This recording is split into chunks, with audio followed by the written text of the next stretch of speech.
Vamos a hablar entonces de correspondencia multada en Chile y aplicación de sobretasas en el periodo 1853 hasta 1881, previo a la incorporación de Chile a la Unión Postal Universal, que si bien es cierto, partió en 1876, Chile demoró un poco en incorporarse, y es una forma de cortar un primer periodo de correspondencia multada porque a partir de 1875 se empezaron a usar otro tipo de marcas ovaladas en Chile y no van a ser parte de esta presentación porque sería demasiado los temas a tratar. Así que partimos entonces con la situación previa a 1853 y es necesario hablar de este señor que estoy mostrando acá, Guillermo Wheelwright, que fue el creador de la Pacific Steam Navigation Company, porque va a tener un rol muy importante en lo que es el transporte de la correspondencia desde y hacia Chile. Hay que hablar un poquito de él porque se van a dar cuenta que es todo un personaje. En realidad él tenía una vocación de marinero desde muy joven, su papá fue capitán de barco, y él inició este tipo de actividad siendo bastante pequeño, incluso tenía, creo, condición de capitán, lo consiguió incluso en 1817, tenía apenas 20 años. Y tuvo un naufragio en Buenos Aires, y estando en Buenos Aires en una situación un poco complicada, alguien lo reconoció como un marinero de oficio y le ofreció irse a Valparaíso. En Valparaíso, tipo joven, ganoso, entrador, empieza a hacer contactos y se empieza a dar cuenta de todas las posibilidades y el potencial que tiene el transporte de mercaderías por la costa del Pacífico. Y por lo tanto, inicia algunos viajes, va a Callao, va a Guayaquil, incluso fue hasta Colombia, empieza a transportar algo de mercadería, tenía un barquito por ahí por 1829 que hacía viajes hasta Cobija, transportando incluso todo tipo de productos, y entonces estamos hablando de alguien que hace contacto incluso con los comerciantes de la época en Valparaíso, y ve la posibilidad de instalar una línea que abastezca toda la costa del Pacífico, que en ese momento no estaba bien servida, la cantidad de barcos, si bien es cierto, no era pequeña, no alcanzaba para las intenciones que tenía Wheelwright de tener una flota que dominara la costa completa de Chile y hasta el norte todo lo más que pudiera. Para eso trata de conseguir un préstamo en Estados Unidos. Él era norteamericano, incluso el año 29 se casó allá, vuelve con algo de plata, pero no le alcanza, volvió nuevamente a Estados Unidos, se le negó un préstamo y de ahí hizo contactos con Inglaterra, con Gran Bretaña. Y consigue un préstamo bastante importante para comprar 2 barcos. Esos 2 barcos son los famosos barcos Chile y Perú. Él forma la compañía en 1840 y con esos 2 barcos empieza el transporte de mercadería y también de correspondencia, primero en Chile, ya en el año 1835 había conseguido una concesión de privilegio exclusivo por toda la costa y por lo tanto estaban dadas las condiciones para que él pensara en grande. Otro actor relevante de este periodo que también hay que mencionar es el Imperio Británico y las nuevas rutas comerciales. Hay que señalar que, y demos un poco de contexto geopolítico, Chile se había independizado, todos los países ya eran repúblicas, Inglaterra había sido enemigo de España, y por lo tanto era necesario que nuevos actores se incorporaran a trabajar. Y por supuesto Gran Bretaña, que había sacado su primer sello en 1840, ve la posibilidad de hacer negocios y de estrechar relaciones con esta parte del mundo.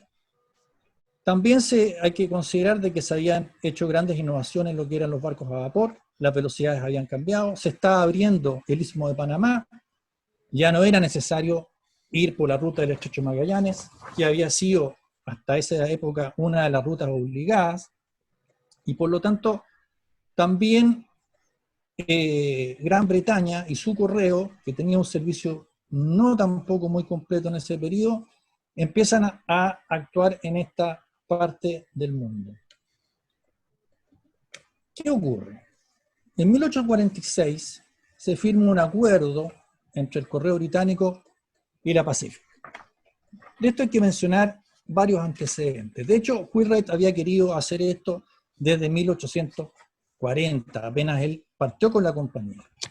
Y existen muchos antecedentes al respecto.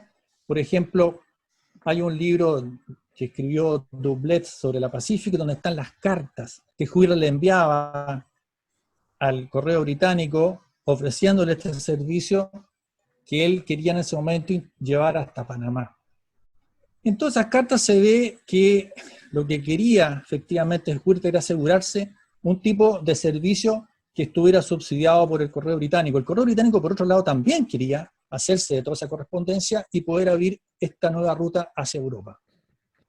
Hay que pensar, y aquí lo señalo acá, que el primer viaje que hizo Wheelwright fue en abril del 46, donde él mismo recogió toda la correspondencia desde Coquimbo hasta Guayaquil y la entregó al cónsul británico en Panamá el 21 de abril. Volvió Wheelwright a Valparaíso el 23 o 24 de mayo de 1846. Y a la izquierda hay un afiche, que este hay que leerlo porque es interesantísimo. Dice que se ofrece este servicio a todos esos puertos que se señalan ahí, y además, que no va a tener ningún recargo, eran 2 chelines cada media onza. Como publicidad adicional, los periódicos a Nueva Granada, Guayaquil y Callao serán despachados gratuitamente, ¿ya? Lo cual no era poca cosa en ese periodo. Entonces tenemos que, por un lado, la Pacific tenía una exclusividad para navegar por toda la costa de Chile, ya la tenía desde el año 85, consigue ahora con el correo británico un convenio, un contrato para transportar toda la correspondencia hacia Europa. Ahí están señalados, eran un viaje de ida y vuelta al mes. Por ejemplo, ese barco que salía de Panamá el 23 próximo había recogido la correspondencia el día 17 en Londres. Ahí tardaba una semana y de Panamá bajaba a la costa del Pacífico. En ese mismo periodo, qué casualidad, en mayo, un mes después, se instala la Oficina Postal Británica en Chile, que funcionó de 1846 a 1881. Y tenían oficinas en Valparaíso, por supuesto, la más importante, pero también en Coquimbo y Caldera. Al tener un convenio, lo que hizo la oficina del correo británica funcionando en el consulado de cada una de estas ciudades, era gestionar ellos la correspondencia. Esto es muy importante porque, si bien es cierto, podemos considerar de que la Pacific hizo y cumplió un rol relevante, no hubiera sido posible tampoco sin la ayuda del correo británico. El correo británico abre sus propias oficinas, lo hace un mes después, es todo una situación no de coincidencia, sino que de intereses. Y la oficina de Valparaíso movilizó cientos de cartas, miles de cartas. Es impresionante. Aquí colocamos dos ejemplos de los primeros despachos, por ejemplo, que son del año 1847. La carta a la izquierda salió el 30 de noviembre de 1847 con un matasello de la British Postal Office. Yo pongo a uno que es una descripción que hace el catálogo de la Sociedad Filatélica de Chile. Pagó la tarifa de 2 chelines, que está puesto en el frente de la carta, y tiene recepción en Londres el 8 de febrero de 1848. Y tenemos a la derecha una carta completa también que se envió de Valparaíso a Birmingham, a Gran Bretaña, fechada el 30 de noviembre del 47, también con un matasello en negro. Tiene indicación manuscrita vía Panamá y un tránsito en Londres el 3 de febrero del 48 y después en Birmingham el mismo día con un matasello verde-azul. Pagó también una tarifa de 2 chelines. También no deja de ser importante lo que era la correspondencia a Estados Unidos, también manejada por la Oficina Postal Británica. Ahí tenemos una carta que se envió el 1 de octubre del año 57 con un matasello negro. Tiene también la marca que se usó en el consulado, en la Oficina Postal Británica, Pay to Panamá, en rojo. Significa que pagó la tarifa hasta esa ciudad. En esa fecha era 1 chelín y 6 peniques hasta media onza. De Panamá se usaban los steam chip hasta el destino, en este caso pagó 10 centavos por ese trayecto. Alguien mencionó hace unos días atrás el uso de la T. Esto es interesante también que lo mencionemos acá, por eso aproveché de colocar estas láminas, que era lo que ocurrió justamente a partir de 1876. En este caso, a pesar de que Chile se incorporó el año 81, las normas en lo que eran el transporte de correspondencia a nivel internacional comenzó a usar todas las normas de la Unión Postal Universal el 1 de enero de 1876. Acá tenemos una carta, por ejemplo, que salió el 15 de diciembre de 1875. La marca de la oficina británica está en el reverso del sobre.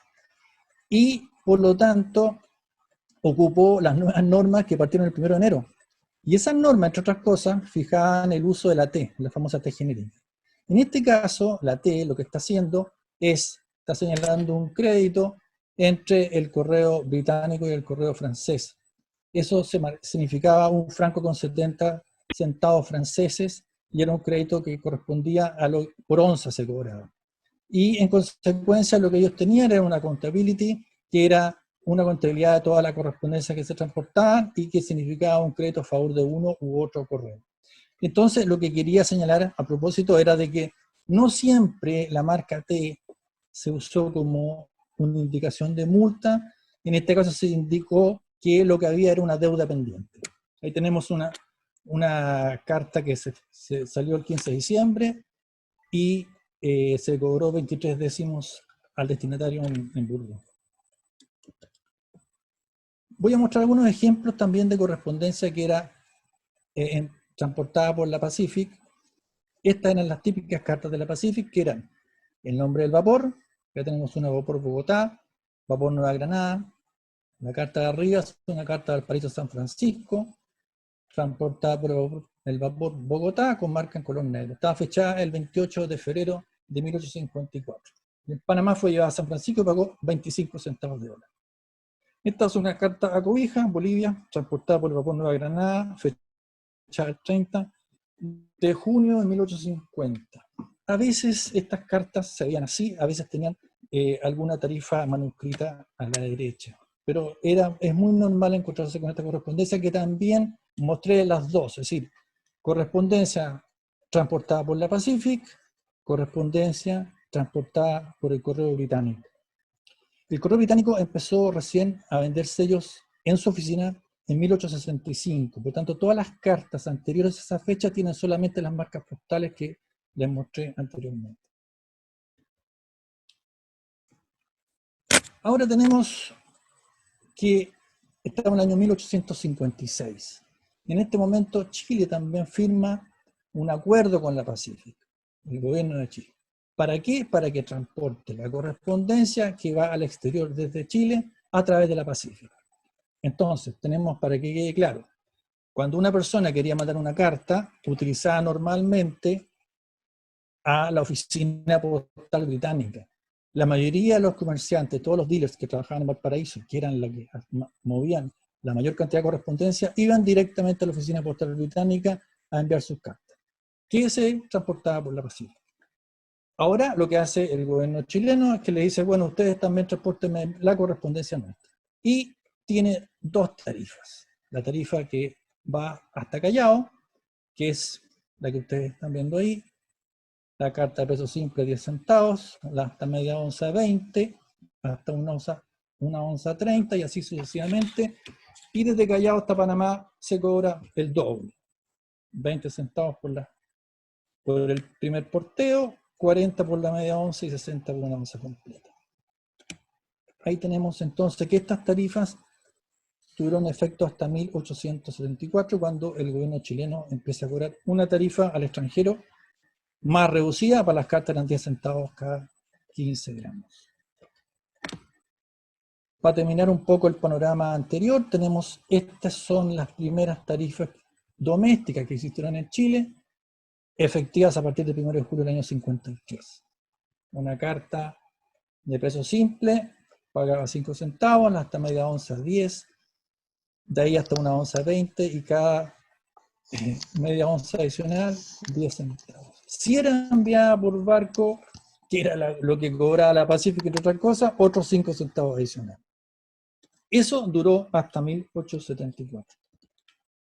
¿Qué otros acuerdos tuvo? Chile no tenía ningún acuerdo en este periodo anterior con Europa, salvo uno que vamos a mencionar al final del periodo, con Alemania, el año 1874, pero tenía sí con Argentina, por supuesto. Había mucha correspondencia y apenas empezó la ley del 1 de julio, fíjense, el 11 de agosto, ya teníamos un convenio con Argentina por el cual la correspondencia pagaba el doble de la tarifa doméstica. Con Perú también se hizo un acuerdo, un poco más tarde, el 26 de septiembre de 1866, con Bolivia el 67, con Ecuador el 68. Pues con Colombia el 74. Desgraciadamente justo al final del periodo y no he visto correspondencia que se someta a esta doble tarifa hasta ese país. Este es un resumen entonces de los acuerdos postales y de transporte de la correspondencia. Tenemos que había un acuerdo para transportar la correspondencia a nivel nacional a través de los puertos con la Pacific. Tenemos un acuerdo entre el Correo Británico y la Pacific para transportar correspondencia desde Chile al extranjero y hacia Chile, y tuvo en vigencia entre el año 46 y el 81. Tenemos un acuerdo también entonces el 56 entre el gobierno de Chile y la Pacific para llevar correspondencia hasta Panamá. Tenemos acuerdos bilaterales y tenemos un acuerdo postal entre Chile y Alemania para el envío de correspondencia al exterior. Esto empezó a hacerse efectivo el año 1875 y no incluía Francia y Gran Bretaña, pero hay piezas muy interesantes al respecto, incluso ahora, en un tiempo muy corto se está ofreciendo en remate una pieza que viene de Alemania, Chile, bajo este acuerdo, que cumple exactamente con los 25 Fénix. Es una pieza muy interesante, pero son muy caras. Rostoble tiene en su colección varias de estas piezas. Vamos a entrar en terreno. ¿Por qué hablamos acá de la sobretasa? Esta es una situación muy particular, la hemos hablado con muchos coleccionistas, también hemos hablado con hartos jueces, y por tanto lo tengo que explicar de qué se trata.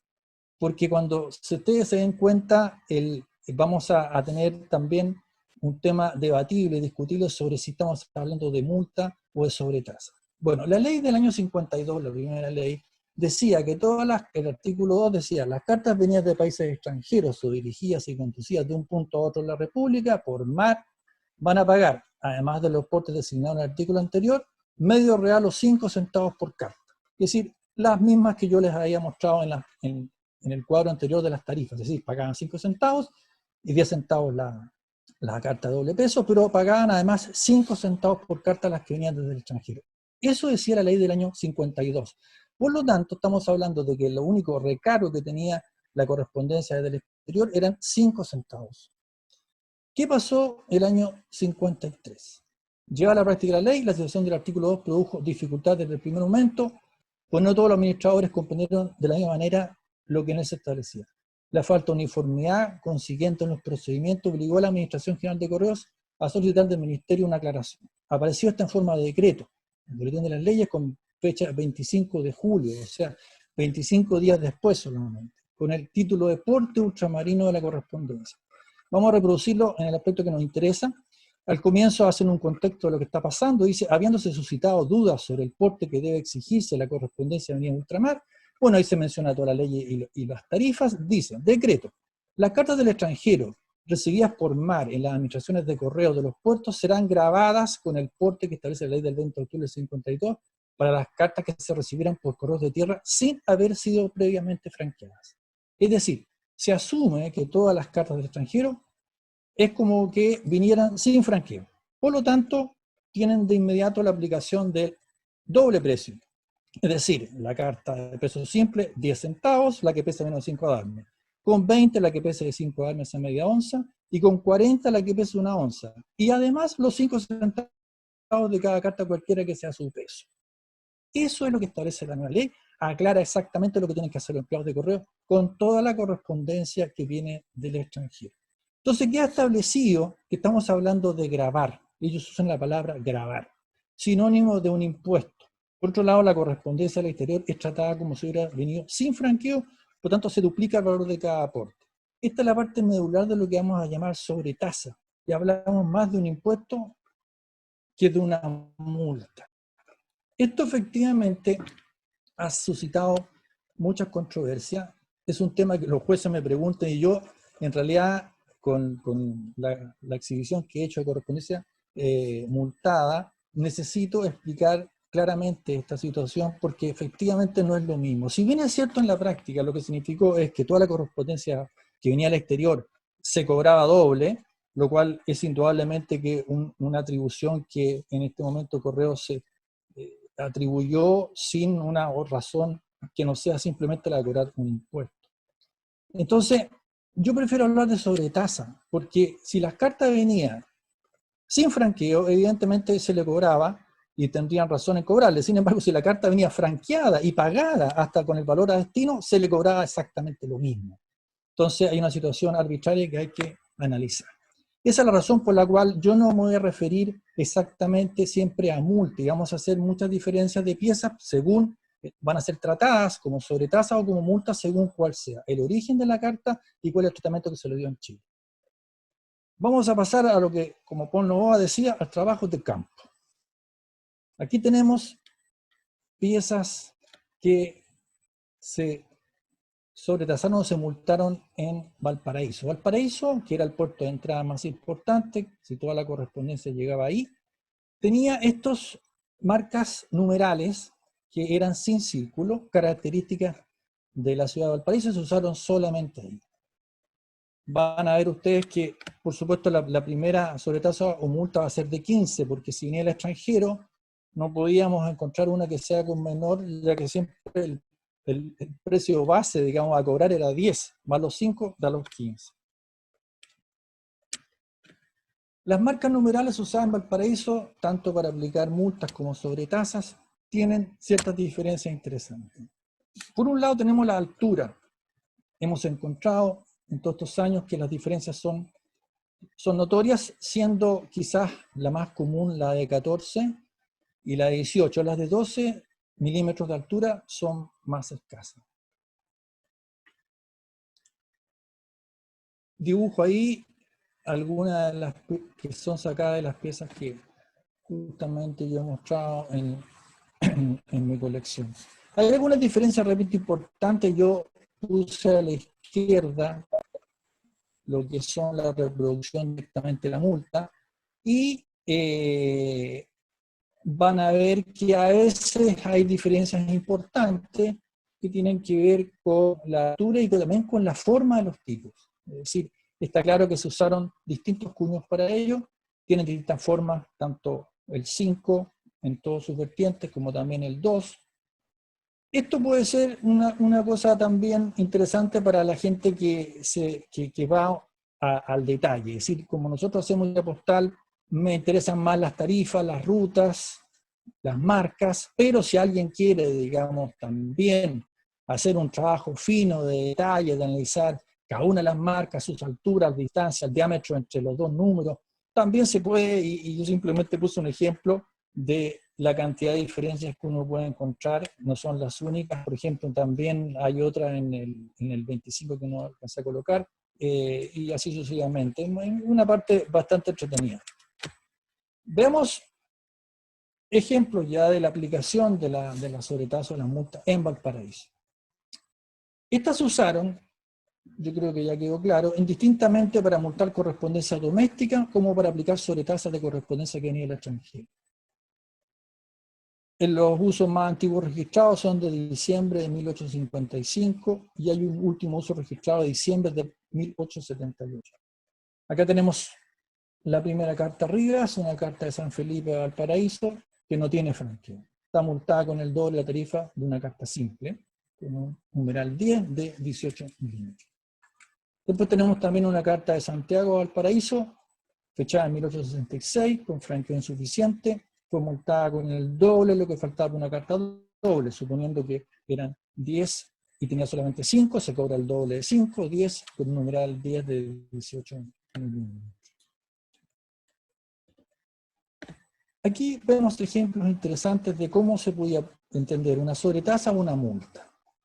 Esta claramente es una sobretasa, estamos hablando de una carta que viene del extranjero, de Escocia, a Valparaíso, tiene un tránsito en Liverpool, y se le aplicó una sobretasa para una carta a peso simple. Los 10 más los 5 centavos que se aplica a todas las cartas, total 15 centavos con una marca numeral de 14 milímetros. Después tenemos una multa. Esta es una carta que viene del sur de Chile, posiblemente fue embarcada en la unión que da entre Valdivia y Osorno, posiblemente se embarcó en Corral, el 29 de septiembre del año 63, fue multada con el doble, una carta simple, más los 5 centavos del porte marítimo. Total, 15 centavos, una marca numeral de 14. Este ejemplo es uno de los mejores. ¿Por qué están apareciendo unas rayas azules ahí? ¿La están viendo ustedes o no? No. ¿No? Ya. Ok. Aquí hay la sobretasa aplicada a la correspondencia desde el extranjero. Aquí tenemos cartas del mismo peso, una sin franqueo y otra con franqueo, donde la sobretasa de 25 centavos se aplicó a ambas sin distinción. Aquí hay una carta de Liverpool a Gran Bretaña, fechada el 11 de septiembre de 1867, dirigida al país sin franqueo, se le aplicó una sobretasa del doble una carta, más los 5 centavos. Y a la derecha tenemos una carta de Bordeaux, fecha el 15 de agosto de 1872, dirigida al paraíso con un franqueo de 2 francos y 60 centavos. Hay que considerar que en ese momento, en 1872, la tarifa era de 1 franco, una carta de doble porteo. Así fue considerada acá, por lo tanto se le aplicó la sobretasa correcta.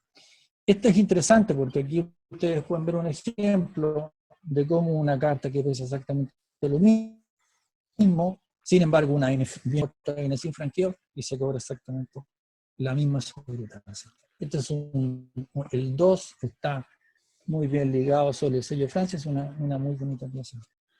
Cristian, ¿te puedo hacer una pregunta? Perdón, ¿sí? Aquí tenemos la marca numeral 25 en diferentes formatos. La carta de arriba es una carta que le agradezco a mi amigo Aldo que me la facilitó. Es una carta que está de Lima, Perú.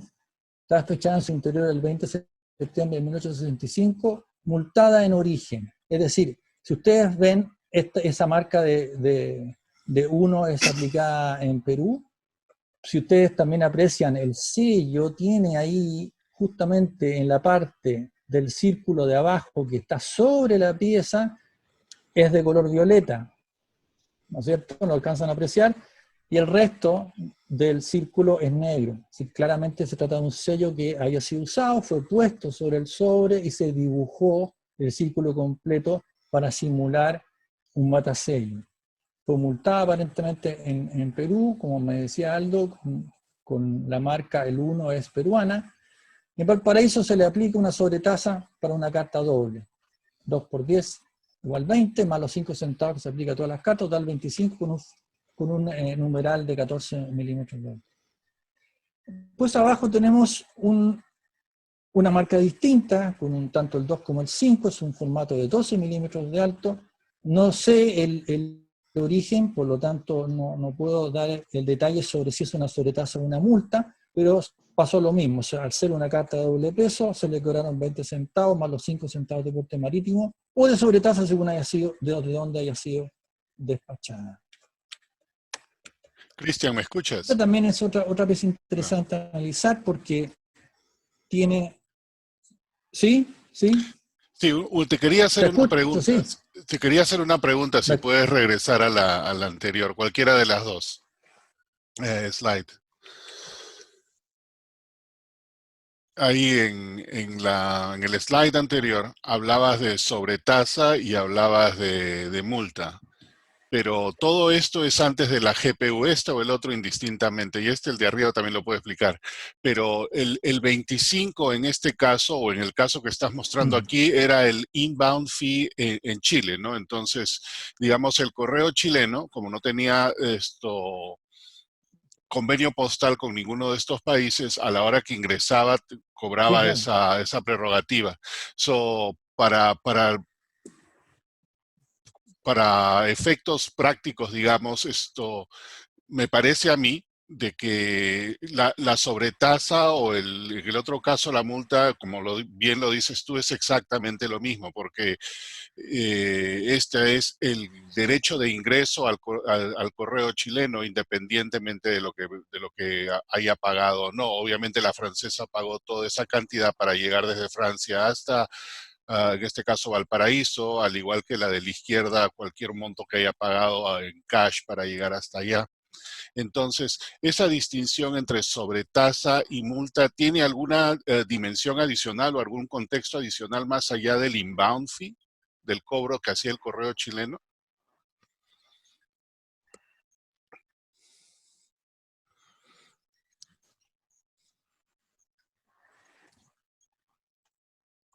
No, no tiene, y eso es lo que estoy justamente tratando de demostrar y Ok, explicar con ejemplos prácticos. Es ok, decir, yo he hablado con coleccionistas de Perú, de Argentina, no se aplicaba la sobretasa, no había ni una exacto, sobretasa. Es decir, el correo argentino, el correo peruano, se encargaba de hacer entregar la carta, o normalmente se iba a entregar la carta a los puertos, a los lugares de origen, a las oficinas postales, ¿no es cierto?, de cada uno de los países. claro, Y aquí nos encontramos con el caso de que una actitud un poco discrecional quizás de la autoridad chilena, en el sentido de que no le importa si la carta viene franqueada o no.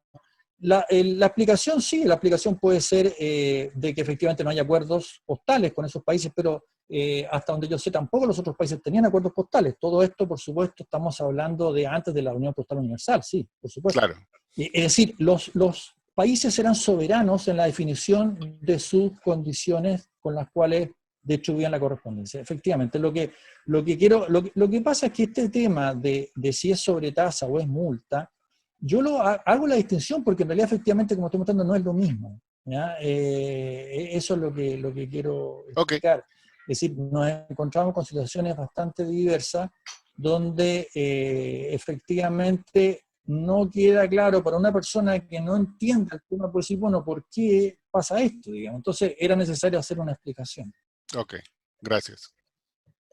Para efectos prácticos, Henry tiene razón. Al final, esto lo paga el Pido destinatario la palabra un finalmente. segundo nomás. No hay nada. Un segundo, Cristian, para aclarar.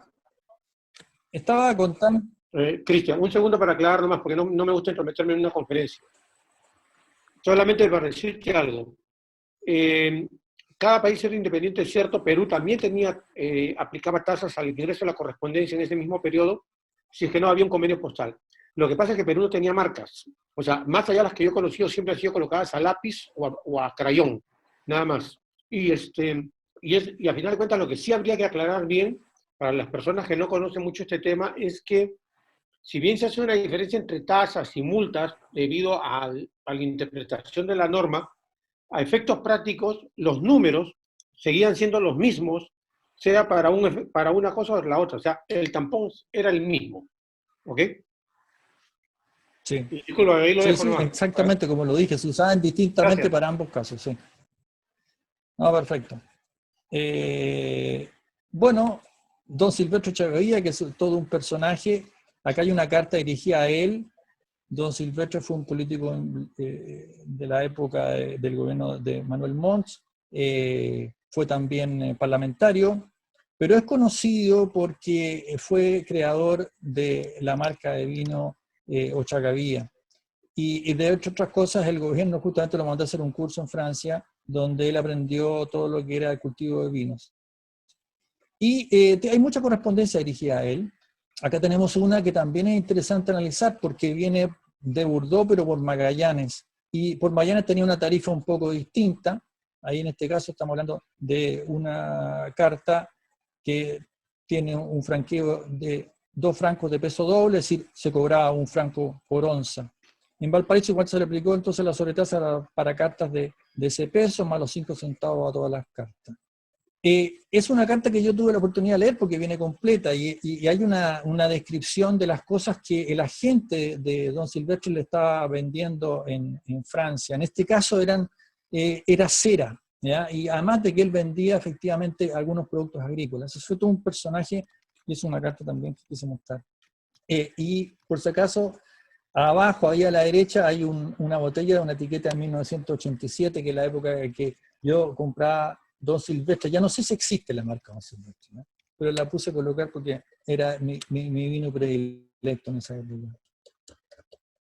También aquí tenemos dos marcas interesantes. Esta también viene de la de arriba de Perú, y hace una carta de Lima a Santiago, fechada el 11 de mayo del 63. Su destino final era Santiago, se le aplicó la sobretasa en el puerto, se podía aplicar indistintamente un Callao Santiago, si se arribaba al paraíso se podía cobrar perfectamente ahí, más los 5 centavos, un total de 45 centavos con numeral de 14 milímetros de alto. La carta de abajo es una carta excepcional, yo la considero una gran pieza porque es la única que conozco de Centroamérica en este periodo, dirigida a Chile, y que se le aplicó la sobretasa. Estamos hablando de una carta del 6 de septiembre de 1861 de Guatemala. Está el fechador guatemaltés, está clarísimo.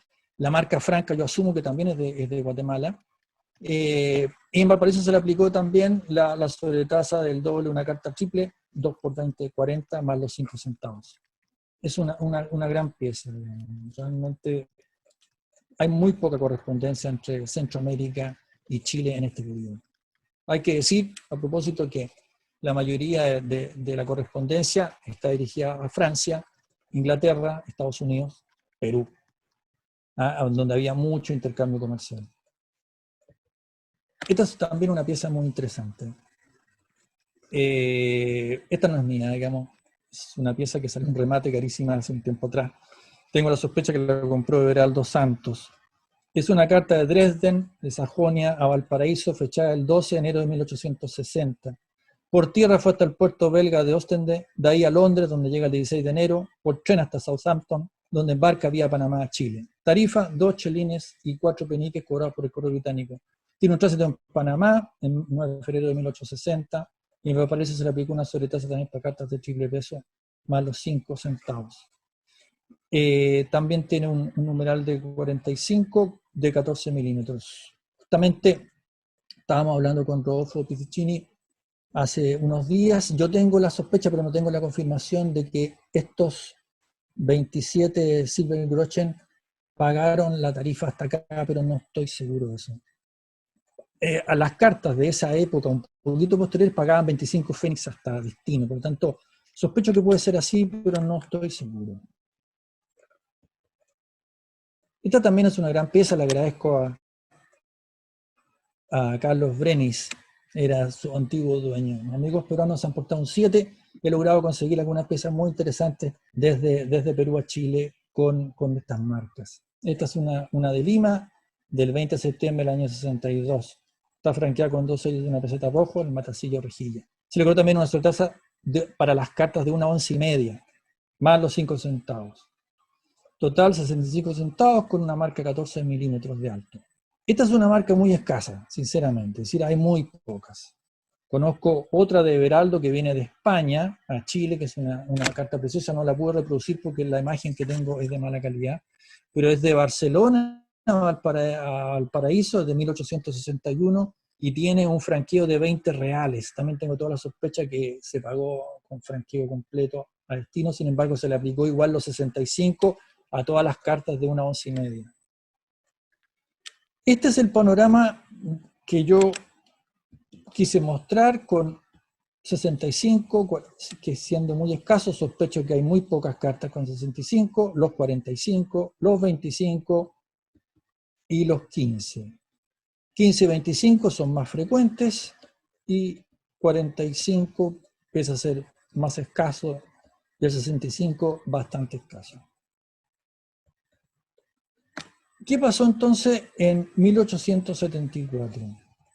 A partir del 29 de diciembre de ese año se modificó la sobretasa que se aplicaba desde el año 53. Se eliminaron los 5 centavos que se aplicaban a todas las cartas que venían desde el extranjero y se cobraron 10 centavos por cada 15 gramos. Es decir, ese fue lo que se consideró el primer porte, los 15 gramos.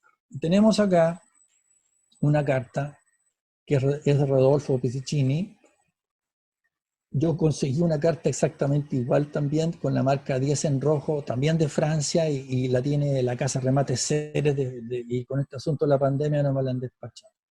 Así que hay que decir, el crédito es de Rodolfo, es una gran pieza, porque hay pocas de estas piezas. Aquí cambia la situación. Del 74 para adelante, a diferencia de lo que pasó en del 53 hasta el 74, que son 20 años, tenemos bastantes marcas del 74 hasta que terminó el periodo en que se aplicó esta sobretasa, que sería el año 1881. Hay pocas cartas, poquísimas cartas.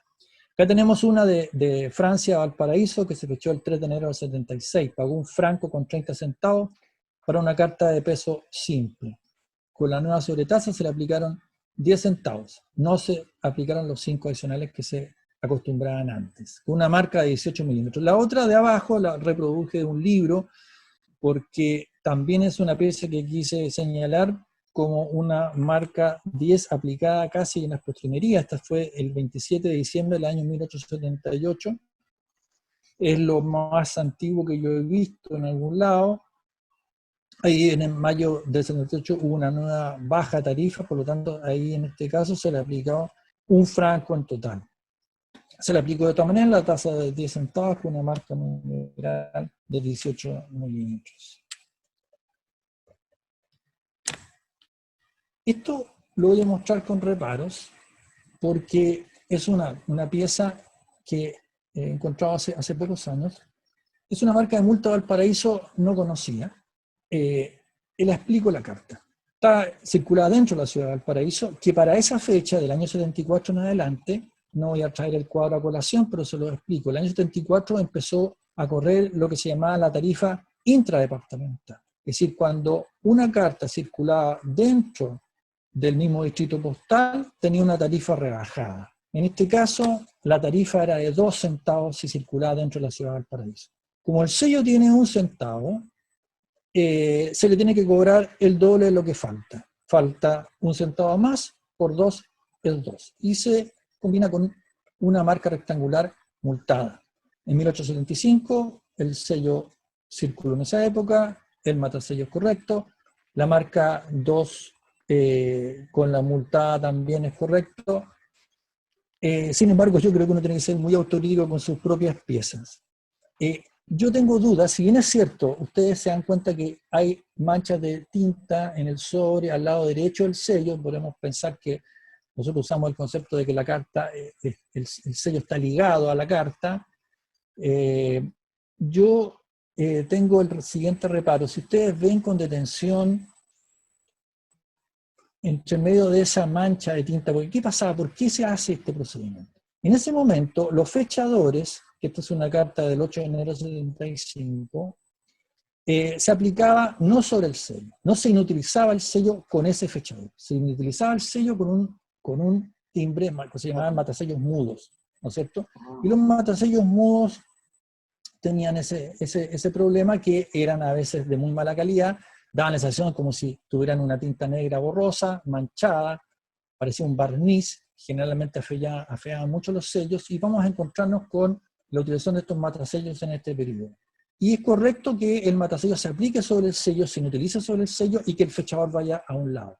En consecuencia, estamos hablando de que todo el procedimiento es correcto, pero si ustedes ven debajo de la mancha negra de tinta, me da la impresión a mí, es una impresión y me puedo equivocar absolutamente, de que puede haber tenido algún tipo de marca a pluma, ¿ya? Es decir, tiene un pequeño círculo sobre el ojo, una especie como de herradura sobre el ojo de Colón que alcanza hasta el sombrero de Colón, y después tiene otra línea que, a ver, no sé si el cursor ustedes lo ven, hay una línea, esa línea también, que me parece que podría dar cuenta de que haya sido obliterada a pluma antes. Es una sospecha, no tengo la certeza, pero generalmente cuando llegan estas piezas, que son piezas únicas, porque en realidad jamás nadie ha visto esto, uno podría pensar, bueno, habrá algo raro. La dejo justamente para que ustedes puedan conocerla. ¿Puedo hacer una pregunta? Sí. Cuando se obliteraba Te con escucho. una marca postal, como sería en este caso un mudo, como se lo llama en ese momento, era siempre con el mismo color de tinta del fechador, no con otro color de tinta, porque era todo de la misma oficina.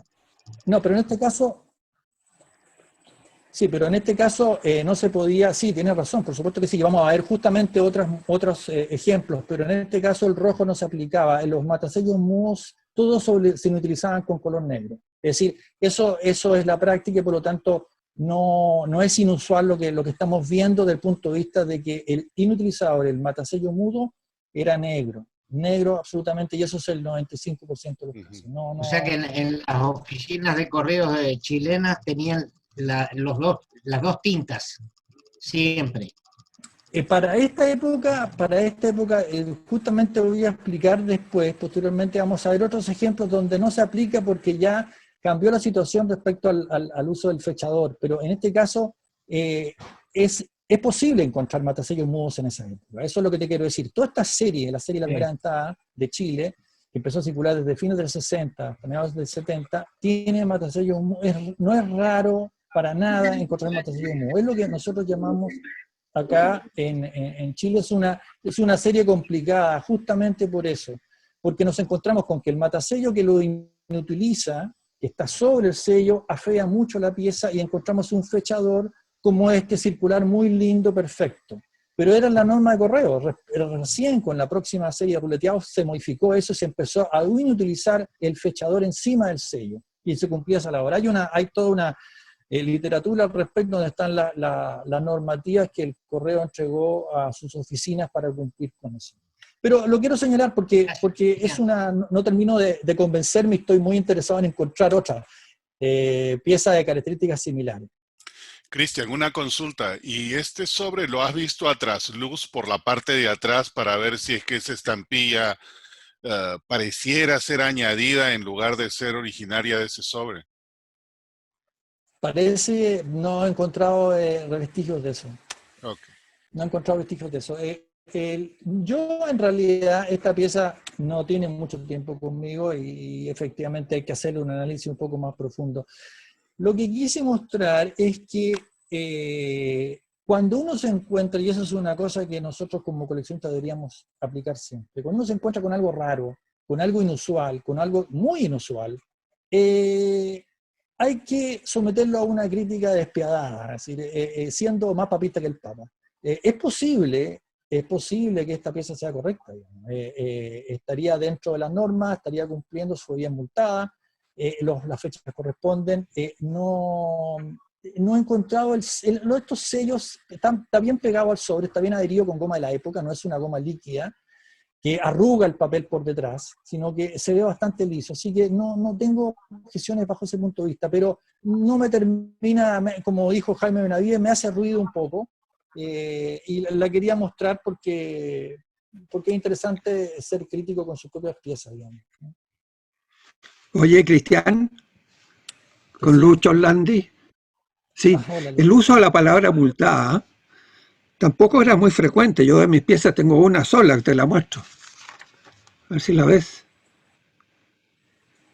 No, en que junto con la cifra se agrega la palabra multada, como esta que estás mostrando tú.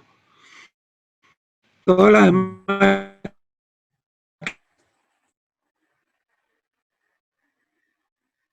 Se me perdió un poco tu voz, Luis. Bueno, voy a seguir. Hablamos de Valparaíso, vamos a hablar ahora de marcas circulares en Santiago y regiones. Normalmente estas marcas eran, como se ven ahí, el numeral encerrado en un círculo. No hay diferencias significativas de diámetro. Estamos hablando de 19 o 20 milímetros, 2 centímetros de alto y ancho.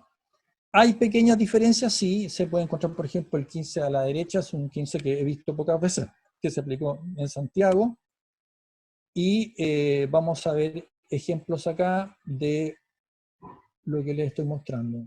Hay veces diferencias, también me he preocupado de medir las diferencias entre los números y el borde del círculo. También ahí, como se ve, la primera a la derecha es muy significativa, la diferencia no está centrada para nada, el 15, el 1. Hay diferencias también de espacio entre los dos números. Estas tintas eran tintas muy acuosas, esta tinta se mezclaba con agua ras y con aceite. Por lo tanto, esa sensación aceitosa que a veces se ve cuando se ha aplicado, queda impregnado el papel y queda con un borde un poco blanco, es muy frecuente. Y como las tintas eran líquidas, por supuesto que las dimensiones, los diámetros tienen espacio, digamos. Hay veces que las marcas no son absolutamente bien formadas, a excepción del 15, sino que uno ve que se desplaza la tinta. Eso es frecuente, digamos. Entonces se pueden hacer estudios de este tipo, muchos. La marca 10, 15 son frecuentes. Pasemos a ver marcas de multa circulares aplicadas en Santiago. Por ejemplo, tenemos arriba una carta de Valparaíso, de Santiago a Valparaíso, fechada el 8 de marzo de 1856. Está multada con el doble de lo que falta por una carta de doble peso, con una multa circular número 10. Abajo tenemos una que está dirigida a Enrique Gillet. Enrique Gillet era nada menos que la persona que tenía una litografía Gillet, y confeccionó parte de los sellos de primera emisión justamente en esos años. Es una carta de 1855, sin franqueo, fue multada con el doble. 2 por 5, 10. Había sido anotada anteriormente de forma manuscrita. Otra pieza interesante de Perú. Ahí tenemos una carta que no tengo la fecha, no la pude encontrar, no tenía la pieza, pero tiene un sello de un dinero y matasello rejilla. Santiago se le aplicó ahí una sobretasa de carta simple, más los 5 centavos.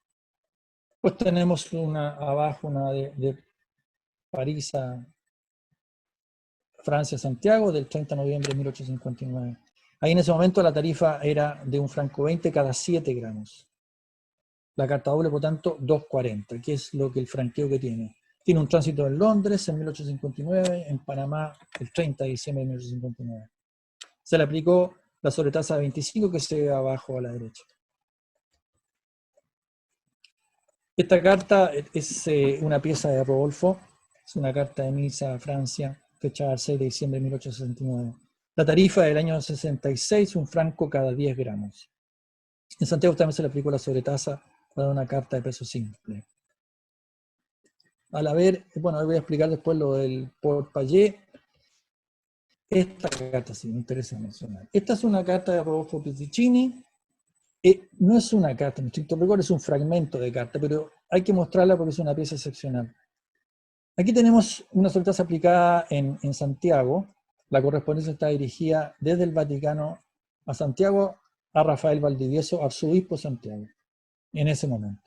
Tiene un matasello italiano de octubre del 54, arriba el de Roma, parece ser un 7, no estoy seguro. Fue transportado por el correo británico, tiene un tránsito en Londres el 16 de octubre de 1854. Tiene una marca manuscrita 25 en negro, arriba en Chile, que podemos inferir que fue en noviembre del 54, calculando por lo menos casi un mes más. Y se ratificó la sobretasa con una marca circular 25 en rojo, aplicada en Santiago. Fíjense que la calidad de la marca, o sea, si ustedes ven el 25, los contornos del 2 y el 5 están clarísimos. Es, a mi modo de entender, de las fechas más antiguas que yo he visto. Es la más antigua, concretamente. No he visto nada anterior a noviembre de 1854 de aplicación de este tipo de marcas. En ese sentido, es una gran pieza que vale la pena mostrar, aunque sea un fragmento. Acá tenemos otro ejemplo interesante. Una marca de multa de 40 centavos aplicada en Santiago. Fue fechada el 10 de febrero de 1855 sin franqueo. ¿Y qué dice arriba? Dice, no hay sellos en el estanco, ni en la administración. Por eso no va franca, no va franca. Si la indicación es bien clara, no le pude cobrar, pero hay que cobrarle. ¿Ya?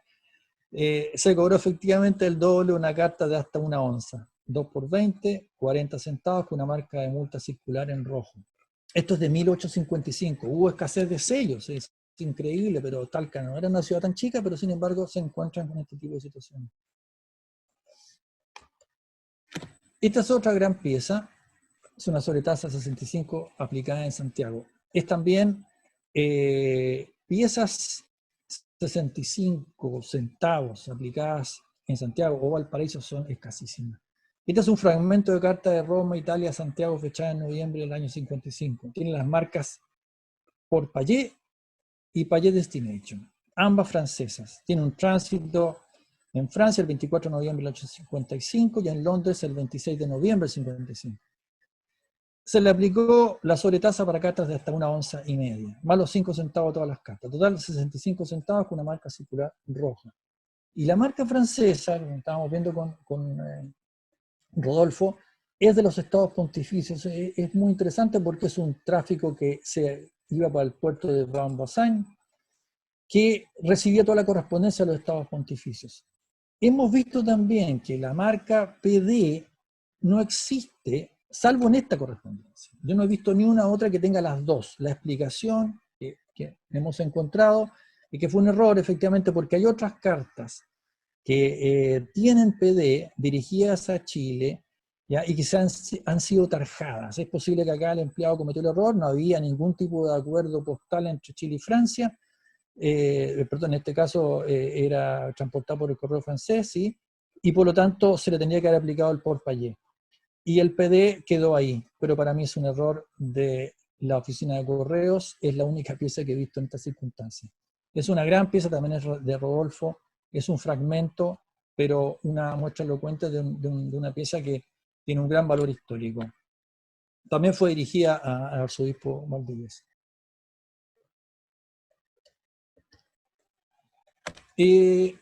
No quise extenderme más para que podamos ver la marca multada sola, porque ya vimos entonces correspondencia que había sido, que tenía como destino Valparaíso y tenía como destino Santiago, marcas numerales sin círculo, marcas numerales con círculo. Vamos ahora a las marcas que acompañaban, que partieron en 1860. Comienzan a aparecer los primeros timbres con la palabra multada, enmarcada, y que servían como una marca auxiliar para identificar de mejor manera la correspondencia afecta al cobro de multa. El diseño de estos timbres fue muy variado, ya que cada ciudad tenía uno distinto. Y aquí tenemos una pieza que sale de Santiago a Valparaíso, fechada el 25 de diciembre del año 1859. Es con franqueo insuficiente, fue multada con el doble de lo que falta por una carta de hasta 1 onza. Tiene entonces esta marca rectangular multada, es el uso más antiguo que yo tengo registro, pero también tengo reparo con esta pieza. Aquí sí estoy de acuerdo contigo, Roberto. Aquí no cabe pensar en una tinta distinta, porque si la pieza fue multada en Santiago, claramente con el 20 al lado del fechador, no tendría por qué haber sido ratificada con un multada rectangular en Valparaíso. Pero si te fijas también, te aprovecho de mencionar que lo otro es correcto. Lo que tú ves abajo sobre los sellos, los anuladores de matasellos de barras siempre se usaron en negro. Pero es una pieza que también la muestro porque nos podemos encontrar con este tipo de situaciones. Y agrego más, esa marca multada específicamente sí circuló en Valparaíso. Exactamente, o sea, bien es cierto, está un poco borrosa, pero por el diámetro, el tamaño y el tipo de letra, pero posteriormente. Así que también es una pieza que me hace un poco ruido. Tenemos acá una pieza de Valparaíso Santiago, fechada el 30 de diciembre de 1861, con franqueo insuficiente, fue multada con el doble de lo que falta por una carta triple hasta 1 onza. También tiene una marca 20 y un multada enmarcada en el mismo color. Esta es otra pieza entretenida porque este señor que la mandó, Antonio Varas, se la mandó su señora, que se llamaba Irene Herrera de Varas, en 31 de enero de 1862. Fue multada con el doble una carta simple con la marca circular 10 en negro. Tinta negra es un poco más escasa. Hay pocas piezas con tinta negra, la mayoría siempre fue rojo. Pero es interesante porque marca una diferencia. Este es un entero postal de valor facial de 5 centavos enviado al Valparaíso Santiago, fechado el 22 de abril del 73, también con franqueo insuficiente. Tiene además multada no valor rectangular que sí se usó en Santiago, pero también la traigo a colación. Me da la impresión de que el matasello rojo, no necesariamente la marca violeta debería estar encima, no lo veo con absoluta claridad, aunque da la impresión que sí.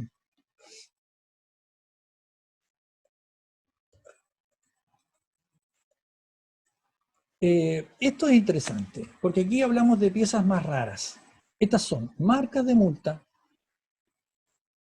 tanto rectangulares multadas como cifras en círculo, no de Santiago.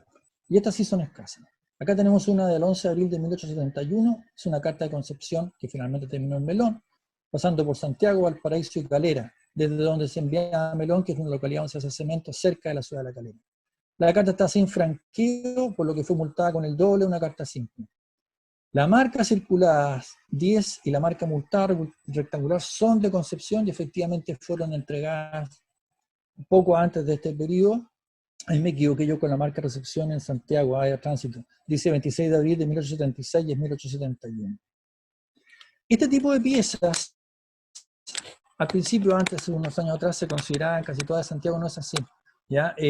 Existen los registros que muestran qué fechas se usaron y se enviaron estas marcas, sobre todo porque la marca multada tiene una forma distinta, y este es coincidente con el que se mandó a Concepción. Esta otra también es interesante, a pesar de que es un fragmento, pasa lo mismo, es un fragmento de Talca, Valparaíso, fechada el 11 de enero de 71, aparentemente sin franqueo. Fue multada con el doble de un porte simple con una marca circular 10 en color verde, y efectivamente esa marca multada, con esa forma, se usó y se mandó a Talca. Es de la colección Gerard Blanc, y el matasello también, lo que dice Roberto, todo es coincidente. El verde se usó también en Talca. Rarísimo también, en realidad el color verde.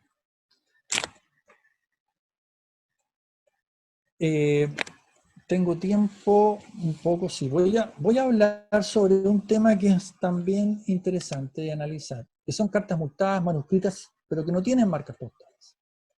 Yo también las coloco en una situación bien especial. Esta es voy a mostrar, una cubierta de carta enviada de Caldera a Copiapó a fines de octubre de 1854. Desde un juzgado de Caldera al juez de letras de turno, en la capital provincial de Copiapó. No tiene franqueo. Tiene, sin embargo, una anotación, que es la que se alcanza a ver traslucida atrás de donde dice juez de letras de turno. Lo que está escrito es lo siguiente. Pagó el interesado Martín Jaque los 80 centavos del porte de este expediente. Administración de Correos Copiapó, noviembre 6 de 1854, por el administrador Román Fritis. Tiene una anotación 2 manuscrita. Si fueran, y ahí empieza la especulación. Si fueran 2 onzas, la tarifa era de 40 centavos y los 80 centavos anotados a la derecha serían los equivalentes a una multa. El hecho de que fueran recibidos por el Correo Copiapó sugiere que es posible. Pero, ¿qué ocurre con este tipo de piezas? No tenemos certeza que realmente haya sido una correspondencia multada. La instrucción que entregaba Correos era la siguiente. Si la carta era multada y no había marca de multa, debía anotarse multada de forma manuscrita y la tarifa a pagar. Esa es la forma correcta de hacerlo. Esa es la primera observación. La segunda observación es que debería haber tenido marca franca. En ese momento, y voy a explicarlo con la lámina que viene a continuación, las exenciones de porte. En la ley del año 52, y después fue ratificado en la ley del año 58, voy a ver la parte que nos interesa. En el punto 12, dice: los expedientes de las causas criminales, los de los pobres, aquellas que las partes tuvieran declaradas, por pobres, y los que en cada provincia se remitiesen para su resolución al juez de letras, cualquiera que sea su naturaleza, están exentas de porte. Y eso fue ratificado en la ley del 58, y aquí tenemos que este es el juez de letras. Entonces, debería haber sido franca, por lo tanto, no debería haberse cobrado. ¿Qué conclusiones podemos sacar? Una es que puede haber sido un documento que fue enviado de manera urgente, no por la valija de correos, pero que fue, sin embargo, matasellado en la oficina de Caldera. Es posible. No sabemos cada cuánto tiempo se enviaba la valija con correspondencia a Caldera Copiapó. Pero son esas piezas interesantes de analizar. Yo hasta ahora, a pesar de que se considera que pueden haber marcas de multa manuscritas, yo no he encontrado evidencia suficiente todavía para asegurar que eso fue así. Voy a mostrar otras 2 más y otras bien multadas. Por ejemplo, aquí también yo me coloco la pregunta si esta fue una carta realmente multada. Lo que tiene es una carta sin franqueo del 31 de agosto de 1855. La carta tendría que haber sido despachada por vía marítima, obviamente, porque está Matacillán, Valparaíso, y Caldera era el puerto de Copiapó. Es posible, puede que no estamos seguros, pero esa es la suposición.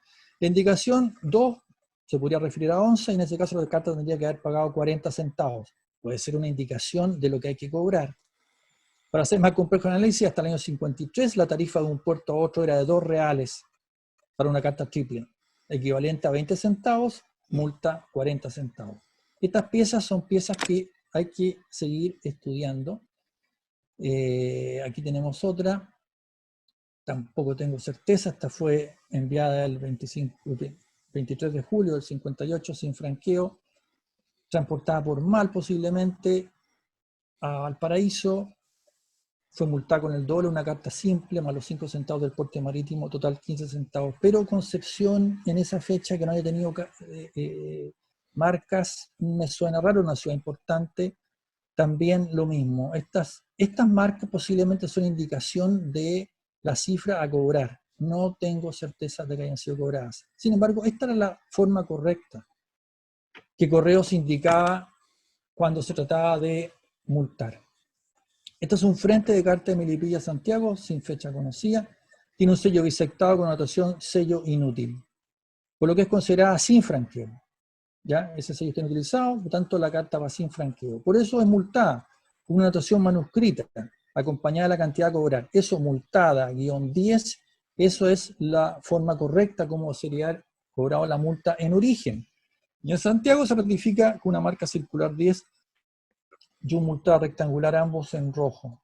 Esa sería la forma correcta. Acá tenemos otra también, una carta de San Fernando a Santiago, fechada el 5 de junio de 1865, sin franqueo. También tiene una indicación de origen, multada 10 centavos, que fueron ratificados en Santiago con una aplicación de una marca circular 10 en rojo, además de la marca multada. Por último, voy a mencionar una marca que también hay muy pocos ejemplares, pero que es bueno y pueden entrar dentro de este grupo. Se trata de la marca Falta Franqueo.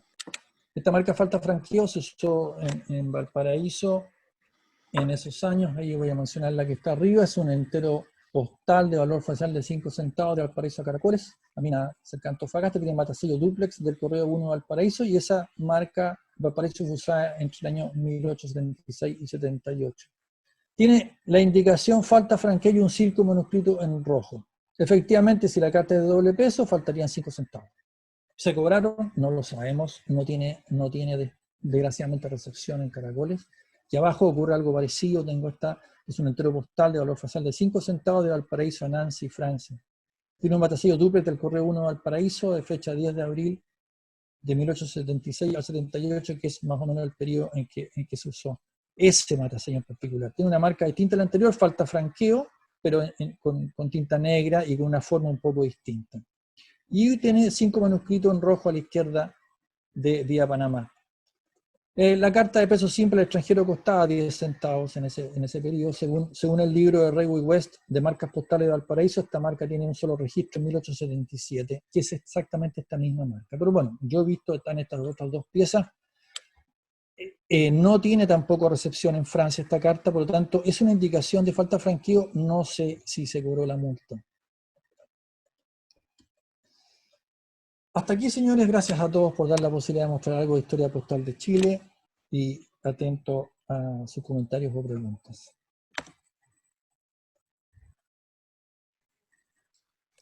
Bravo. Muy bueno.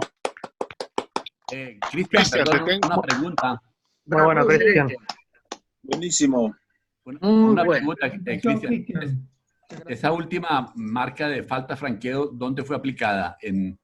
Sí, es de Valparaíso. ¿O en Destino? No. El falta franqueo es una marca que se usó y se conoce en Valparaíso solamente. Pero es bien rara, Cristian, ¿no? Sí, es rara. O sea, yo tengo estas dos solamente. Claro. Pero la coloqué porque no sé si se cobró la multa, digamos. Son esas cosas que no tienes tú claro, digamos, porque en ese momento, el año 77, ya estaban en circulación las multas ovaladas, ya no es cierto, las que tenían la ciudad, la palabra multada con el valor. Es decir, ya en el año 75 se usaron ya en Valparaíso las marcas circulares ovaladas en rojo. ¿Por qué no se aplicó, digamos? No lo sé. Esas son las cosas que yo quise mostrar, cosas que se están estudiando, que realmente no tengo una respuesta clara, y creo que hay que seguir encontrando antecedentes. Yo efectivamente he visto muy pocas. Rego dice que hay una sola, un solo sobre registrado. Yo tengo estos dos que son escasos, ¿cierto? Son de la misma época. Igual aparece un 5 ahí en rojo, ¿no? ¿Te fijas? Sí, no, si las dos dice, y las dos puede que la falta de franqueo sea 5, pero ¿cómo sabemos si se hizo efectivo? Lo que yo estoy mencionando aquí, la de abajo tiene un se dan 5 cuenta ya también. en la exposición completa, es, sí, claro, pues sí lo dije, ahí dice, el 5 manuscrito en rojo a la izquierda de Vía Panamá, está en la descripción que mencioné. Sí. Claro. Sí, claro. Sí, está. Sí, en los dos está, y en las dos podría ser correcta la indicación. Es decir, una carta a Francia en ese momento, después del 74, costaba 10 centavos, por lo tanto faltaban 5. Pero las dos cartas, ojo, las dos cartas no tienen recepción, ¿ya? Y eso me abre la duda sobre si fueron enviadas y si además fueron multadas. Justamente lo coloqué al final porque lo que yo he expuesto son las marcas de multa efectivamente cobradas, ¿ya? Y por eso al final terminé con un capítulo más corto sobre las multas manuscritas, que para mí hasta ahora todavía no tengo la certeza de que se hayan cobrado. O sea, esas dos sí, sin duda alguna, porque tienen la indicación en origen y en el lugar de destino sí se cobró la multa. ¿Ya? Estas otras no. Esto es lo que quiero mencionar. No tengo la certeza, es decir, porque me he encontrado con muy pocas piezas bajo estas características. Y las traje a colación porque efectivamente si hay coleccionistas que tienen más material de esto, sería interesante compartir para saber y tener más información sobre si podría o no haber sido multada. Bueno, y la otra, esta es una carta que hablé con un amigo hace tiempo atrás, y otro detalle interesante es que esta fue fechada en octubre del 54, y tengo un documento donde el director general de Correos, el señor Riesco, le manda recién el fechador al puerto de Caldera en abril del 54. ¿Ya? Es decir, las ciudades, y eso puede ser otro elemento a considerar, no tenían posiblemente todos los elementos y las indicaciones claras para operar con este tipo de piezas. Pero yo siento que falta información como para asegurar que estas piezas hayan sido multadas. Cristian. Sí. Solo, quiero finalmente, sí. Una pregunta. Adelante, David. Pregunta. La carta que mostraste de Roma dirigida a Santiago, me llamó mucho la atención el tiempo, que sale en octubre de Roma y llega en noviembre a Santiago. ¿Es correcto? Sí, correcto. Eso es así. Es más rápido que actualmente. Sí, sin duda. Bueno, si usted hago la otra presentación, puedo mostrar cosas impresionantes de Santiago a Buenos Aires. ¿Podrían creerlo en 2 días? ¡Wow! A caballo. No, pues. No, es increíble. Es decir, el correo era muy eficiente, digamos.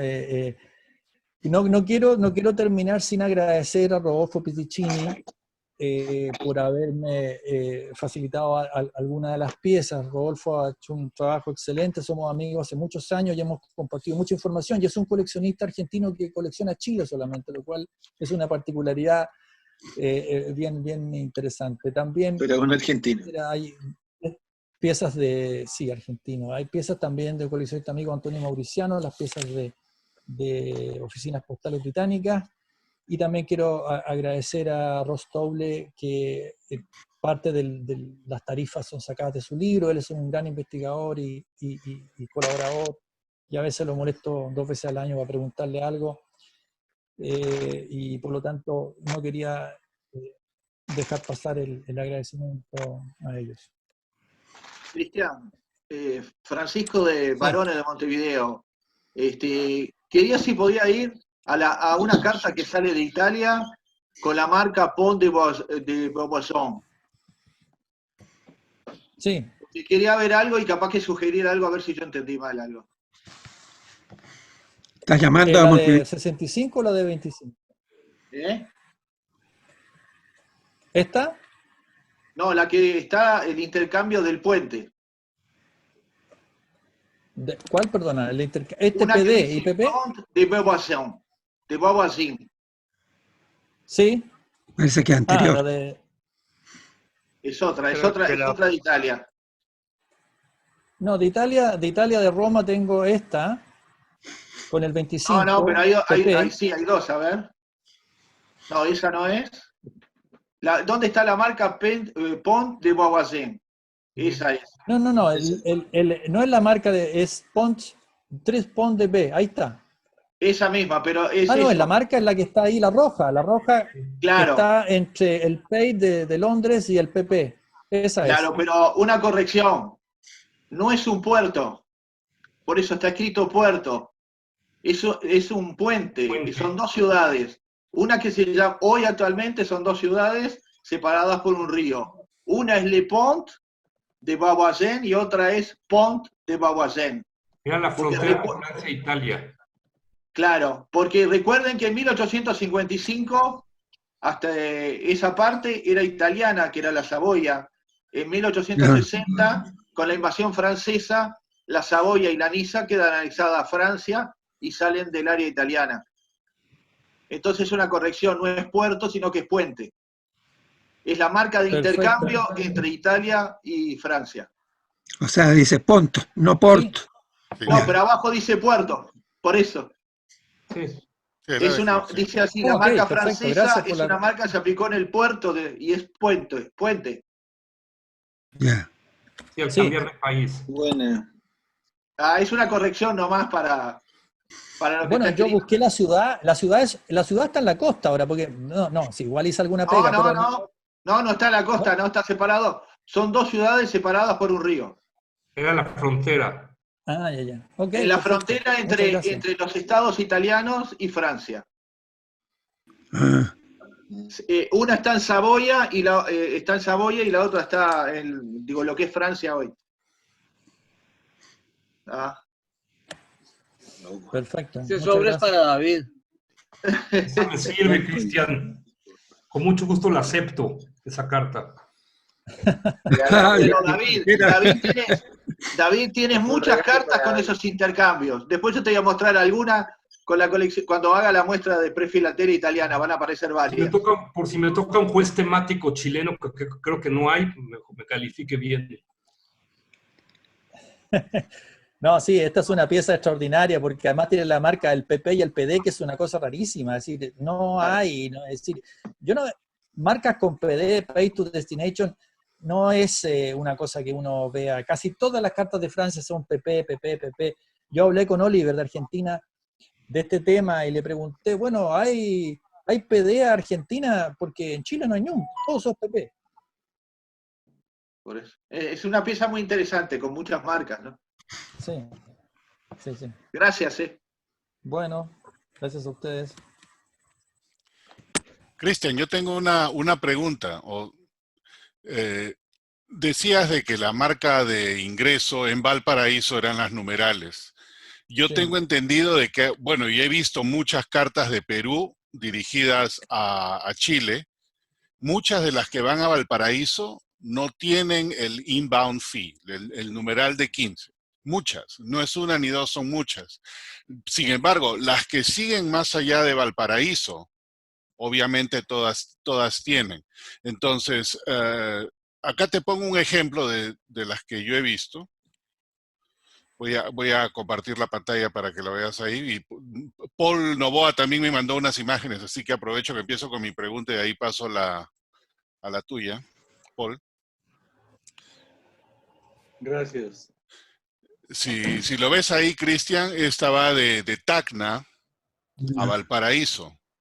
y no tiene marca de ingreso, no tiene los 15. Hay obviamente de Lima, del Callao y de muchos otros sitios. Me dijeron a mí, alguna vez me explicaron de que decía que si llegaba a Valparaíso no le ponían esa marca. Si el puerto de destino era el puerto de arribo, era el puerto de destino, no le ponían la marca. ¿Eso es correcto? No, la razón no es esa. Es decir, esta fue enviada directamente por la Pacific. Claudio Manterola era un comerciante y por lo tanto yo les mostré, ahí dice por vapor. ¿Te acuerdas que justamente en el caso de la correspondencia enviada por la Pacific, vas a encontrarte con decenas de este tipo de cartas, ¿ya? No tienen marcas postales chilenas, efectivamente, así es. Ya, eso no es una casualidad. Mi trabajo es sobre tasas o marcas de multa de la correspondencia en Chile, ¿me entiendes? Pero eso no significa que no hayan cartas, hay decenas de cartas que llegan a Chile sin marca alguna. Eso no es... lo que tú me estás mostrando es coincidente con la época de la Pacific. ¿Ya? Y esa es la explicación. Hay muchas marcas de la Pacific o correos transportados por la Pacific que no tienen ningún tipo de marca chilena. Yo justamente mostré dos así para que ustedes vean de que incluso después del periodo filatélico, es decir, cuando ya hay sellos, cuando ya están los fechadores chilenos, todo está en regla, sin embargo te encuentras con correspondencia que tiene otro tipo de marcas. Es posible, incluso, ¿por qué te lo digo? Porque hay correspondencia transportada por la Pacific que no tiene la marca de los vapores. Dice por vapor solamente, pero no tiene el vapor específico. No dice Perú o Ecuador o el vapor Nueva Granada o Bogotá. Entonces, eso es una cosa que sí existe, ¿eh? Claro, esto de por vapor era lo que yo entiendo era puesto por el correo porque iba a tomar esa ruta marítima sin saber obviamente cuál era el nombre del navío que iba a ir al otro lado. Eso por una parte. Y otro comentario más sobre la carta judicial que tienes ahí. ¿Es un comerciante de Tacna? Sí, al SOP. Este en realidad era el que tenía al SOP era me parece que era un inglés y era socio de otro que se llama Westmore, que habían puesto, que son los primeros comerciantes de especies del Asia hacia Latinoamérica. Y estos operaron pues por décadas, ¿no? Alsop estaba en Valparaíso y Westmore estaba en Lima. Una aclaración adicional o solamente un comentario de la carta judicial. Sí. Pero te quería decir que también hay otra alternativa que no es rara. Yo no alcancé, la verdad es que por tiempo no quise extenderme en la primera parte, que me hubiera encantado, tenía preparado más materiales. Que toda esa primera parte de la década del 50 e incluso antes, hay mucha correspondencia enviada de forma privada. Es decir, una forma de enviar correspondencia era ir directamente a los puertos y tratar con el capitán. Eso no es raro tampoco.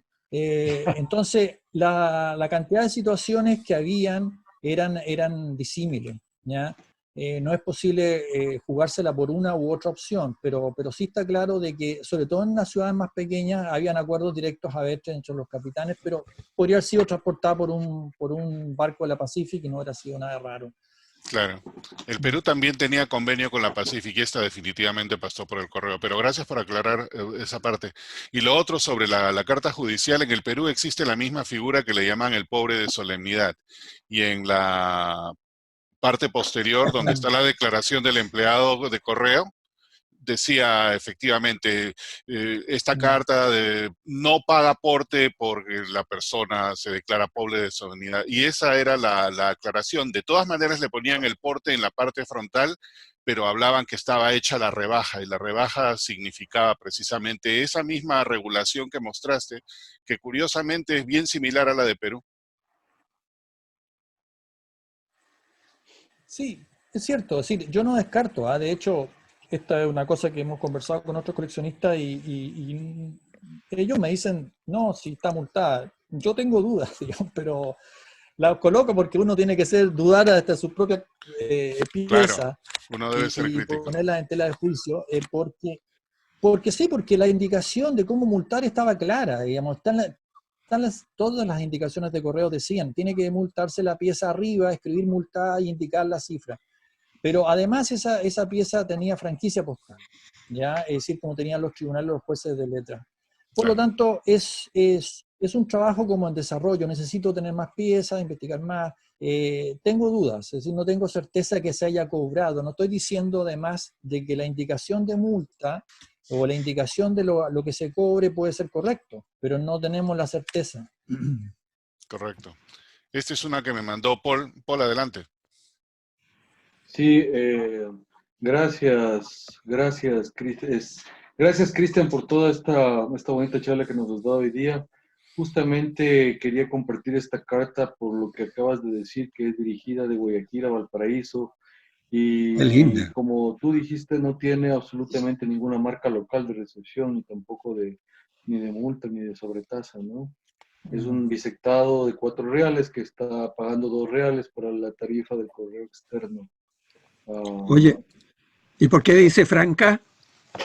Es un matasello francés, es un matasello, perdón, hecho en Ecuador, español, que arrancó justamente alrededor de agosto del 69, y los matasellos en Ecuador decían la palabra franca, o sea, eran usados con esa manera, ¿no? Entonces, esta carta no tiene ningún tipo de marca chilena, y quizás fue transportada por la Pacific, como tú dices, Cristian. Hay otra carta que le pasé ahorita también a Henry, en donde en cambio es para Santiago, y sí tiene también, este es doble porte, tiene el pago completo de 4 reales, es dirigida a un diplomático que era el hijo del anterior presidente. Este fue posteriormente, también llegó a ser presidente del Ecuador, Antonio Cruz Gijón, y tiene la marca 15 que nos enseñaste ahorita que se refería, ¿no? Claro, y además tiene el 15 más estilizado, que es un 15 que no es tan frecuente en Santiago, encontrar esas piezas. Pero hay. Es correcto, sí, eso quiere decir que la sobretasa se aplicó ahí en Santiago. Bueno, pero entendámonos, estamos hablando de 1850, 1860. Pasaban muchas situaciones, digamos, no del todo regulares, es decir, tanto que haya correspondencia, que no haya sido, se le haya aplicado la sobretasa, no es tan raro. De hecho, lo que yo he visto es que hay veces que cierta correspondencia a ciertas casas comerciales posiblemente tenía algún acuerdo privado con la Pacific, no pasaban por las oficinas de correos, porque ¿dónde se aplicaba la sobretasa? En las oficinas de correos, recordemos eso.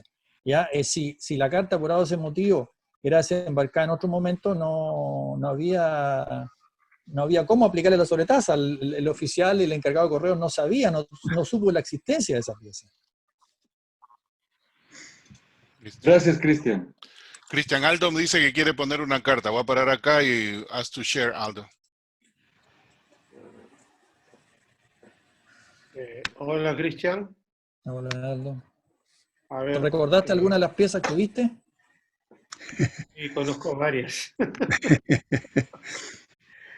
Bueno, a Carlos Brenis hay que decirle que su pieza ahí está en un lugar privilegiado de la colección, es una gran pieza esa. Sí, varias han sido mías. Esta es una de las que tengo. No sé si vale la pena incluirlo, ¿no?, en la conversación esto, pero esta carta no tiene una marca, pero tiene un crayón. Y de estas he visto varias. Aquí, claro. Veis el 15, ¿no? Se logra ver el 15, sí, creo, ¿no? Al lado del sello. Al lado del sello, ¿no? Ah, el azul. Es un crayón rojo. Lo que pasa es que es un scan antiguo que tengo por ahí, que yo lo he sacado rápido porque me había olvidado de escanearlo nuevamente. O sea, no habría que olvidar que dentro de todas estas marcas de multas o de tasas, también había la posibilidad de que se colocaran a pluma, ¿no? Y este es un ejemplo, ¿no? Mucha gente antiguamente creía que estas marcas eran unos lapicitos puestos por allí y trataban de borrarlas, para hacerlas más atractivas las cartas. Mira lo que pata que hacían, ¿no? O sea, es que la gente no conocía. Y este se salvó del borrón. Pero he visto otras que sí que han tenido marcas a lápiz, digamos en color rojo, y algunas creo que en lápiz, y lamentablemente han sido borradas, ¿no? Se notan a trasluz, pero difícilmente se puede mostrar en primera posición. Pero esto habría que incluirlo también, ¿no? Creo, dentro de la parte de todas estas tasas. Bueno, sí, indudablemente que si la carta era de peso simple estaría bien aplicado, porque no se reconoce, por supuesto, el franqueo peruano y se considera como una carta sin franqueo, y por tanto ahí hay que aplicar los 10 centavos más los 5 centavos de la carta del extranjero, así que los 15 son correctos bajo ese punto de vista. Sí, pero eso no lo dudo. Lo que yo te digo es solamente que dentro de lo que son las marcas de multas, si bien no es una marca, hay que no olvidar de que en algún momento también se usaron crayón, lápices. Sí, bueno. No, sí, es correcto, Aldo, tienes razón. Yo mostré justamente las piezas que claramente fueron multadas y que dice multada a lápiz, ¿no es cierto? O sea, tú dices con crayón. Ok, te entiendo. Es decir, pero la indicación correcta de parte de Correos era que había que anotar la multa. Y por lo tanto, todas las otras, si bien es cierto, yo no estoy jamás, no podría nunca decir de que no fueron multadas, porque no tengo la certeza. Sin embargo, tengo la duda, nomás yo lo quise compartir con ustedes, porque hay que ver las prácticas de otros países. Yo he conseguido muy pocas piezas que sean con estas indicaciones de manuscritas a tinta de posiblemente la cantidad de centavos a pagar, es decir, el franqueo que está pendiente. Mostré esa porque en realidad no hay muchas. La mayoría se acuerdan esa del circular 40, donde el empleado de correo le dice, oye, esta carta no va franca, es decir, hay que cobrarla. Es decir, la práctica habitual, lo que uno encuentra más en Chile, es que los funcionarios de correos eran muy celosos en el cumplimiento de su función. Cuando la pieza pasaba por las oficinas de correo. Claro, también. Gracias. ¿Alguna otra pregunta para Cristian? Sí. Felicitarlo nomás. Muy bueno. Muy bueno. Gracias nuevamente, Cristian. Ha estado fabuloso. Muy linda, Cristian. Mañana continuamos con Chile. Mañana...